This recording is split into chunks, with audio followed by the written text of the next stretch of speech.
Hello friends, आज हम बात करेंगे इंपॉर्टेंट और यूज़फुल टॉपिक के बारे में। आज हम बात करेंगे कौन कौन से टिप्स से हम ऑयल कंजम्पशन को कम कर सकते हैं कुकिंग के दौरान। ऑब्वियसली इसमें ज़्यादातर चीज़ें ऐसी है जो काफ़ी आपको पता भी होंगी कि आप ऑयल कंजम्पशन को खाने में कैसा कम कर सकते हैं, पर आज इस बारे में बात करेंगे, कुछ बेसिक टिप्स के बारे में बात करेंगे। ब्रीफ में एक वीडियो है ऑयल कंजम्पशन कट डाउन करने के बारे में।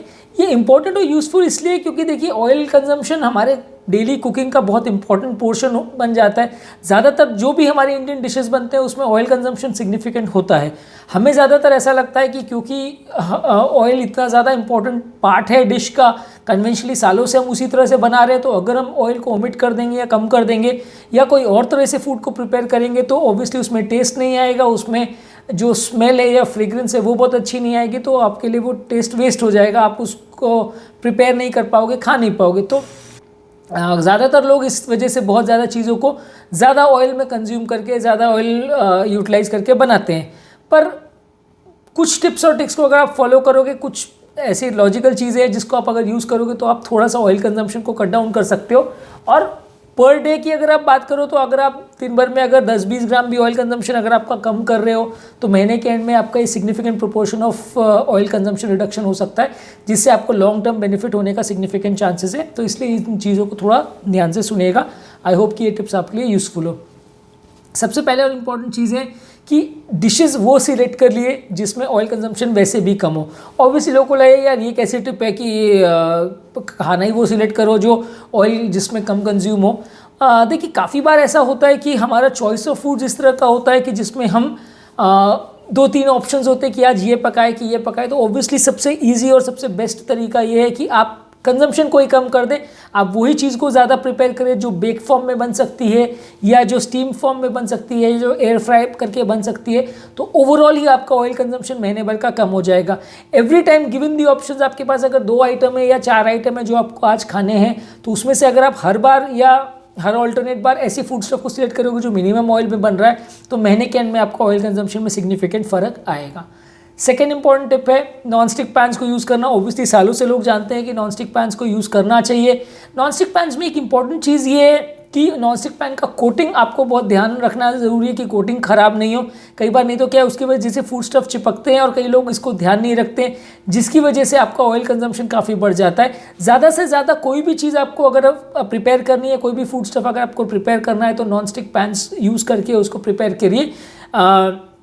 इवन बहुत सारे स्नैक्स हैं या बहुत सारे जो आपके फूड स्टफ से सब्जियां वगैरह सब चीज़ को अगर आप नॉन स्टिक पैन में बनाते हो तो आपका ऑयल कंजम्पशन काफ़ी कम हो जाता है, क्योंकि खाने को चिपकने से बचाने में नॉन स्टिक पैन की कोटिंग आपकी काफ़ी हेल्प करती है। और कई बार खाने को चिपकने से बचाने के लिए ही हमको बहुत ज़्यादा ऑयल यूज़ करना पड़ता है, क्योंकि हम अगर कम ऑयल यूज़ करके बनाते हैं तो जब हम ज़्यादा देर तक उसको स्टीम में जब तक ज़्यादा देर तक उसको फ्राई करते हैं फूड स्टफ को, तो वो जल जाती है, चिपक जाती है चीज़ें। तो इसलिए हमें ज़्यादा ऑयल यूज़ करना पड़ता है, बार बार ऑयल डालना पड़ता है। तो नॉन स्टिक पैन ऑब्वियसली एक अच्छा सजेशन है जिसको हम यूज़ कर सकते हैं। नेक्स्ट इंपॉर्टेंट टिप है स्पून्स को यूज़ करके ऑयल मेजर करिए। हमारे ज़्यादातर किचन्स में आपने देखा होगा कि हम मसाले तो बहुत नाप तोल के छोटे छोटे चम्मचों से डालते हैं कि आधा चम्मच ही डाल रहे हैं, 1 चुटकी डाल रहे हैं, लेकिन ऑयल कंजम्पशन में ऐसा नहीं होता। ऑयल कंजम्पशन ज़्यादातर लोग जार से या डायरेक्ट जो ऑयल का कंटेनर है उससे डालते हैं। गाइडलाइंस में भी अब बहुत सारे फूड सोसाइटीज़ भी रिकमेंड करते हैं, FSSAI भी रिकमेंड करता है कि अगर आप फूड स्टफ में तेल जो डालें अगर वो चम्मच से मेजर करके डालें तो ओवरऑल कंजम्पशन में आपका सिग्निफिकेंट फ़र्क पड़ेगा, क्योंकि आपको एक अंदाज रहेगा। उसमें आप कट डाउन करने का भी प्रयास कर सकते हैं कि लास्ट टाइम अगर मैंने इसमें 10 चम्मच तेल डाला था, अब की बार 8 चम्मच में ट्राई करते हैं, फिर उसके बाद 7 चम्मच में ट्राई करते हैं, तो कितना आप कट डाउन कर सकते हैं। कई बार आप खुद सरप्राइज होंगे कि जितना आप एक्चुअल में डाल रहे थे वो काफ़ी एक्सेस था। और कई बार इसके चक्कर में क्या होता है, जब भी आप फूड स्टफ प्रिपेयर करते हो तो ऊपर एक ऑयल की बड़ी लेयर बन जाती है जो कि एक्सेस ऑयल होता है, जो कि कुकिंग में खास यूटिलाइज भी नहीं हुआ लेकिन एक्सेस ऑयल था। तो अगर आप चम्मच से मेजर करके मेजर्ड क्वांटिटीज़ में ऑयल लोगे, खासकर अगर आप मल्टीपल लोगों के लिए खाना बना रहे हो तो उसमें आप मेजर करके अगर ऑयल लेते हो तो आपका ऑयल कंजम्पशन को आप एटलीस्ट 30-40% तक कट डाउन कर सकते हैं। नेक्स्ट इंपॉर्टेंट टिप है पैन फ्राइंग करना। पैन फ्राइंग करना का मतलब ये कि कोई भी चीज़ को अगर आप डीप फ्राई कर रहे हैं तो ऑयल डालने के बाद आप उसके ऊपर लिड कवर करके फिर उसको फ्राई कीजिए। कोई pan non stick pan preferably use कीजिए, ऑयल यूज़ करिए और उसके बाद जो भी चीज़ को आपको फ्राई करना है उसको लिड से कवर कर लीजिए। ये जो मॉइस्चर है जो लिड को कवर करने से अंदर रुक जाती है, उसकी वजह से जो फूड स्टफ है वो ज़्यादा क्रिस्पी बनता है और उसमें जितना वाटर कंटेंट है वो एक तरह से निकल जाता है फूड स्टफ में से, इसलिए वो ज़्यादा क्रिस्पियर बनता है। ऑयल का कंजम्पशन काफ़ी कम होता है, ऑयल बहुत ज़्यादा अब्जॉर्ब नहीं होता है उसमें, और इस तरह से आप काफ़ी ग्रेवी बेस्ड फूड्स को या सब्जियों को भी बना सकते हैं, जिसपे आप ऊपर अगर लिड रख देते हैं तो ऑयल कंजम्पशन कम होता है, चीज़ें जल्दी प्रिपेयर होती है, हीट का रिक्वायरमेंट कम होता है, ज़्यादा देर तक आपको फ्राई नहीं करना पड़ता है।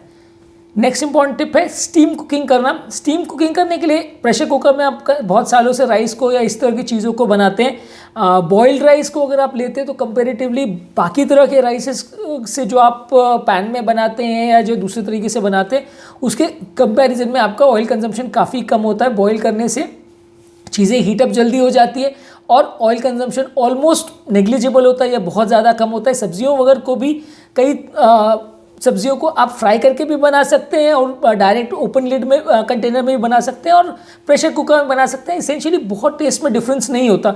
हमारे इंडियन क्विजीन की बहुत सारी सब्जियां हैं, जैसे फूल गोभी है, पत्ता गोभी है, मटर वगैरह की सब्जियां हैं, बहुत सारी चीज़ों को आप पोटैटो से रिलेटेड सब्जियां हैं जिसको आप अगर प्रेशर कुकर में बनाते हैं तो उसमें आपका स्टीम फ्राई होती है चीज़ें या स्टीम से गर्म होती है चीज़ें, तो उसमें टेस्ट में बहुत ज़्यादा डिफरेंस नहीं आता। हाँ, ऑब्वियसली थोड़ा डिफरेंस तो रहेगा, लेकिन at the end of 1 month अगर आप कैलकुलेट करें कि 10-15 बार अगर आप इस टेक्निक से अगर सब्जियों को प्रिपेयर करें तो आपका ओवरऑल ऑयल कंजम्पशन पूरे मंथ में काफ़ी सिग्निफिकेंट ड्रॉप होगा।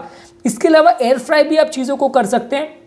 Air fry specifically design device आता है, कुछ चीज़ों को बनाने के लिए आपको इसको यूज़ कर सकते हैं, खासकर जैसे पॉपकॉर्न है या कोई स्नैक्स वगैरह, उसको आप एयर फ्राई कर सकते हैं। सारी सब्जियां आप इसमें नहीं बना सकते क्योंकि सारी सब्जियां जल जाएंगी या प्रॉपरली उसमें आपको कोई गीली चीज़ों को आप इतना अच्छे से नहीं बना सकते। पर एयर फ्रायर एक अच्छा टेक्निक है जिससे आप कुछ स्पेसिफिक चीज़ों को, खासकर कुछ स्नैक्स को आप प्रिपेयर कर सकते हैं, जिसमें ऑयल कंजम्पशन काफ़ी कम हो जाएगा और ओवरऑल ऑयल रिडक्शन करने में मदद करेगा। Next important tip obviously similar to air fryer है कि माइक्रोवेव यूज़ कर सकते हैं। माइक्रोवेव में प्रिपेयर की हुई कई बार पॉपकॉर्न है या राइस है या कई चीज़ें ऐसी है जिसमें आप प्रिपेयर अगर करते हैं तो कंपेरेटिवली आपको ऑयल कंजम्पशन में कम से कम 50 to 60% का ड्रॉप होता है। माइक्रोवेव में जो भी चीज़ें बन सकती है, जो डिशेस बन सकते हैं, वो कंपेरेटिवली ओपन वे में अगर आप बनाते हो तो ऑयल कंजम्पशन में काफ़ी फ़र्क कर सकता है। इसलिए जो भी चीज़ पॉसिबल है माइक्रोवेव में बनाना, उसको डेफिनेटली आप माइक्रोवेव में बनाने का ट्राई ज़रूर करना चाहिए। नेक्स्ट इंपॉर्टेंट टिप है कि कोई चीज़ों को अगर आप बेक कर सकें, बेकिंग में ऑब्वियसली माइक्रोवेव को आप यूज़ कर सकते हैं। इसमें आप ऐसा कर सकते हो कि अगर आपको कोई सब्ज़ी वगैरह भी बनाना हो, अगर कोई बहुत हार्ड सब्जी हो उसको पार्शियली आप बॉईल कर लीजिए, थोड़ा सा उसको बॉईल कर लीजिए और उसके बाद उसमें आप थोड़ा सा उसको मैरिनेट करके या तो मसाला वगैरह ऊपर से लगा सकते हैं, या उसके बाद अगर आप उसको बेक करते हैं तो कंपेरेटिवली आपका टोटल ऑयल कंजम्पशन काफ़ी कम हो जाता है। यानी कि बेकिंग करने से या माइक्रोवेव यूज़ करने से तो वैसे ही कम होता है। अगर कोई फूड स्टफ आपको बहुत हार्ड है तो पार्शियल उसको बॉईल करके फिर बेक करें तो उसमें आपका कंपेरेटिवली ऑयल कंजम्पशन कम होगा। ऑब्वियसली देखिए, ऑयल कंजम्पशन कम करना बहुत इंपॉर्टेंट चीज़ है। पूरे महीने के एंड में जितना आप कम करें उतना अच्छा है। कई लोग ज़ीरो ऑयल प्रिपरेशंस की बात करते हैं, मैं प्रैक्टिकली उसको मानता हूँ कि ज़ीरो ऑयल चीज़ों को कर पाना काफ़ी मुश्किल है, क्योंकि ज़ीरो ऑयल में बहुत कम फूड स्टफ ही आप प्रिपेयर कर पाते हो और पूरे महीने उस तरह के डाइट को मेंटेन कर पाना मुश्किल है। डाइट से ज़्यादातर फ़ायदा तभी होता है जब आप लंबे समय तक उस तरह के डाइट को मेंटेन करो। छोटे ड्यूरेशन के लिए या 10 दिन के लिए आपने डाइटिंग कर भी लिया या ऑयल कट डाउन कर भी लिया तो कुछ खास फ़ायदा नहीं होगा। जो चीज़ों को आप लंबे समय तक कर सके उससे ही ज़्यादा फ़ायदा होगा। ये टिप्स को जो मैंने दिए इसमेमें कोई बहुत रॉकेट साइंस नहीं है, बेसिक टिप्स हैं, बहुत सारे किचन्स में फॉलो होता है, पर फिर भी अगर आप इनको रेगुलर बेसिस पे फॉलो करेंगे तो महीने के ऑयल कंजम्पशन में 30-40% या अराउंड 50% तक का आप कटौती कर सकते हैं। और ये चीज़ महीने भर के एंड में या साल भर के एंड में अगर आप कैलकुलेट करोगे तो कैलोरीज के पॉइंट से भी आपको फ़र्क पड़ेगा, वजन जो बढ़ता है उसके पॉइंट से भी आपको फ़र्क पड़ेगा और ओवरऑल आपके लॉन्ग टर्म डिजीज़ होने का चांस भी कंपेरेटिवली कम होगा। यदि आपके पास कोई एक्स्ट्रा टिप्स हैं या कोई और का सजेशंस है आपके पास जिससे हम ऑयल कंजम्पशन को कम कर सकते हो तो हेल्थ के बेनिफिट के लिए आई वुड रिकमेंड कि उसे आप चैट बॉक्स में पुट इन करें। दूसरे यूज़र्स भी उसे देख सकते हैं, उससे कुछ सीख सकते हैं। डेफिनेटली इंडियन हाउसवाइफ्स के पास बहुत सारे टिप्स होते हैं। कई लोग कुकरी शोज़ भी करते हैं, कई लोग यूट्यूब चैनल्स भी रन करते हैं जो लो ऑयल कंजम्पशन के टिप्स देते हैं। आई वुड मोस्ट वेलकम कि अगर कोई इस तरह के टिप्स अगर इस चैनल के चैट बॉक्स में रखता है तो I would also try to use them in my next video मैं लोगों के पास उसे भी स्प्रेड करने का ट्राई करूँगा। यदि इस टॉपिक को संबंधित आपके कोई कमेंट्स, क्वेरी, सजेशन है, कोई और टॉपिक्स पर आप चाहते हैं वीडियोज़ बनाएं, कोई पेशेंट रिलेटेड क्वेरीज है तो नीचे कमेंट बॉक्स में उनके बारे में आप लिख सकते हैं, उन्हें हम आंसर करने का प्रयास करेंगे। अंत में मैं डॉक्टर नवीन अग्रवाल तहे दिल से आपका शुक्रिया अदा करूँगा कि आप इस चैनल को, अपने इस टॉपिक को एंड तक देखा। कुछ ना कुछ नया आपको इससे सीखने को मिला होगा, कुछ इंस्पिरेशन मिली होगी ऑयल कंजम्पशन कम करने के लिए। यदि फिर भी आप हमारे चैनल पे नए हैं तो रिक्वेस्ट करूँगा कि चैनल को सब्सक्राइब करें। ऐसा करने से चैनल को कंटिन्यू करने के लिए हमें मोटिवेशन और इंस्पिरेशन मिलती है और आपको कोई भी कंटेंट हम अपलोड करते हैं तो उसका नोटिफिकेशन मिल जाता है। जो लोग स्पेसिफिक पॉइंट या स्पेसिफिक डिजीज से रिलेटेड वीडियोस देखना चाहते हैं, कोई स्पेसिफिक बीमारी को समझना चाहते हैं, BP, sugar, cholesterol, heart attack, diet, exercise, heart failure, अरिथमियाज, palpitation, devices, angioplasty, इस तरह की अलग अलग प्लेलिस्ट हैं हमारे चैनल पे। आप स्पेसिफिक प्लेलिस्ट पर जाइए, उनका लिंक मैं नीचे डिस्क्रिप्शन बॉक्स और चैट बॉक्स में छोड़ दे रहा हूँ। आप स्पेसिफिक प्लेलिस्ट पर जाइए और आपको जो बीमारी है उससे रिलेटेड प्लेलिस्ट आप देख सकते हैं, या आपके रिलेटिव्स को जो बीमारी है तो आपको रिलेवेंट कंटेंट मिलेगा। आपको हज़ारों वीडियोज़ के बीच में ढूंढना नहीं पड़ेगा कि कौन सा कंटेंट मेरे लिए ज़्यादा यूज़फुल है। जो लोग बहुत ज़्यादा डिटेल वीडियोस और समरीज नहीं देखना चाहते हैं उनके लिए रेगुलर बेस पे हम यूट्यूब शॉर्ट्स अपलोड कर रहे हैं। आपको सारे वीडियोस का ब्रीफ समरी मिल जाएगा 1 मिनट में, आप चाहो तो वो समरीज को देख के उस टॉपिक का एडवांटेज ले सकते हो। और ये यूट्यूब शॉर्ट्स को भी हम प्लेलिस्ट में डिवाइड करके अपने चैनल में प्लेलिस्ट में इनको लिंक कर रहे हैं।